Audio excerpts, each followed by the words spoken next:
Welcome to the channel. This is Ryan Knows Tech with TechInform.us, and I'm going to take care of one of the bigger requests I've got recently, and we're going to take a look at the 13-inch MacBook Pro in relation to the 15-inch MacBook Pro and their size factor. Which one is more portable, easier to carry around?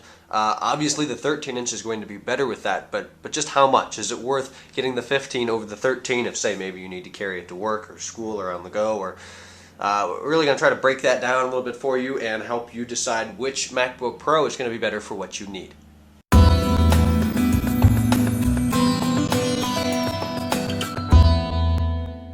Just having them on top of each other like this, you can see the 13-inch is much smaller than the 15-inch, so that's going to play a big part.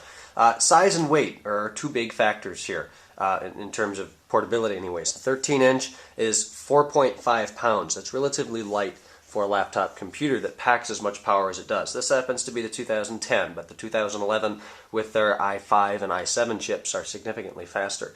The 15-inch below it is a 2011, and it's 5.6 pounds, so it's 1.2 pounds more. That's not bad, but you do notice it.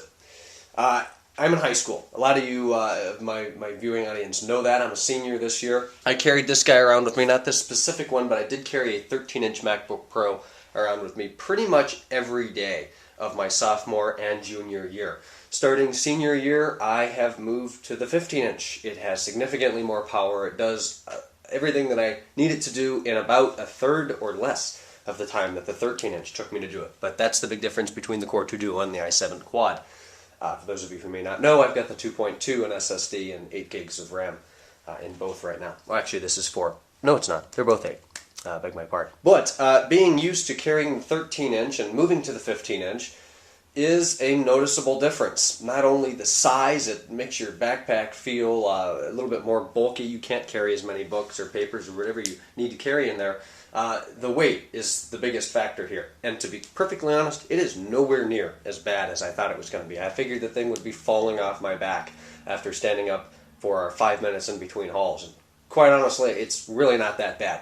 If you've got to stand up with it for more than 10 minutes, you're going to have to take it off and put it on the floor. And unless you're walking and stuff, then it'd probably be okay. But it does get tiring. If you need to carry around between many classes in a day, it is possible your 13-inch is going to be a little bit better. But if you're really concerned about the 15-inch being simply too large to carry around with you between campuses, classes, traveling in an airplane, stuff like that, don't be. It's not as bad as I thought. The weight is not a big factor, and neither is the physical size, is it being this much more square, I guess, than the 13-inch.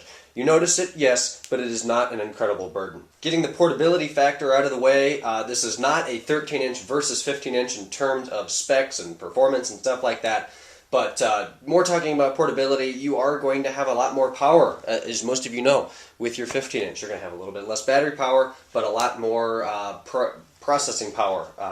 You can get bigger hard drives in it. Of course, you could upgrade your 13-inch. The biggest thing, though, would be the graphics and the processor, as well as your screen real estate. I noticed a big difference in 15 over 13 inches, and then, of course, I went for the high res, which is 1680 by 1050 versus 1280 by 800. That is a monumental difference in anything. Web browsing, anything you do on the computer is so much nicer with the high resolution display. But that's to be expected. You gain 2 more inches. It's probably about twice the pixels, not quite, but it's a lot more pixels to deal with. The 15-inch is a better computing experience. The 17-inch, however, that is the one that is virtually unusable off your desk. It is way too big. I never owned one, but every time I go in the Apple store, even still having a 15-inch, I pick it up and it just feels like a semi-truck compared to, say, a 5 series, you know me.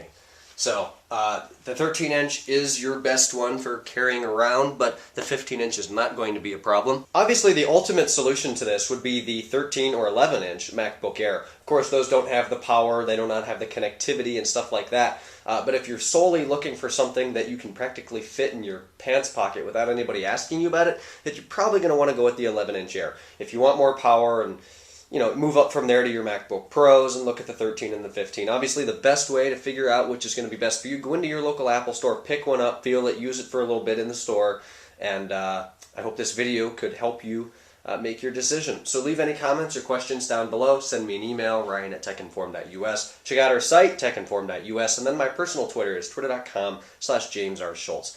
Thanks so much, guys. Subscribe if you like the channel. Check out the new channel based off the BMW E39 5 Series. It's called E39 Source. The link is down below. Please subscribe if that's your thing. I've got new videos coming up dealing with brake rotors on the front, performance slotted rotors, as well as a new e-brake inside. That's one of the bigger things with the 97 through 2000 M5s. They used an e-brake in there that would wear off. It looks awful. So I've got mine in the mail. And again, thanks. I'll talk to you guys tomorrow on Thursday. Bye-bye.